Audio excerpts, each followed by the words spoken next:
So everybody says kids these days are very easily distracted. They're on their cell phones, they're reading comic books, they can't pay attention to anything. It's not like the old days when people would really focus on their reading. Now it's like you're on the computer all the time and you just end up like dazed and completely distracted and attention deficits and everything else. So how does it make sense then that these kids sit down and read 20 zillion page Harry Potter books without looking up? The reason is that books like Harry Potter and a lot of great literature have what I call built-in distractions. So let me give you an example. Here's Alice in Wonderland. This is from the annotated Alice. And here's a little Alice has gotten really tall and she's looking down and she can't see her feet anymore, so she sort of sends a letter to her feet. Dear Alice's right foot, Esquire. Over here is a footnote that explains what a fender is and explains this funny little French-English joke. You got to stop and get distracted and look at the footnote to figure out what it all means. Suppose you're reading Hamlet. Hamlet says, like Niobe, all tears. Who the heck is Niobe? Oh, good. There's a footnote. Niobe in Greek mythology is blah, blah, blah, and here's a picture of Niobe.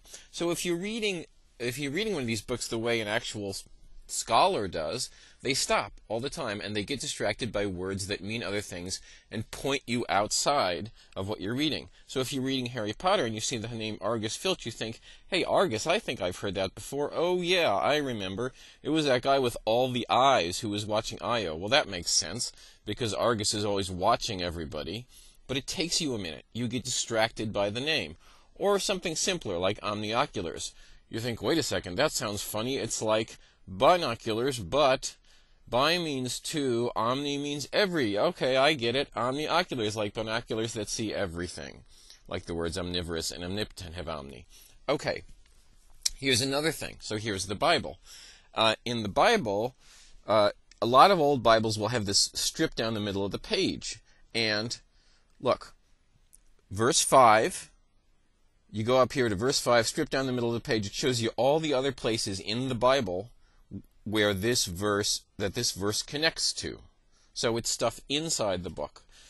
That happens all the time in Harry Potter. You're reading, spoiler alert, beginning of book 5, Mrs. Fig appears. You think, Mrs. Fig? Who the heck is Mrs. Fig? Wait a minute, I remember. She was from book 1. She's the crazy old cat lady. But it takes you a minute. It distracts you.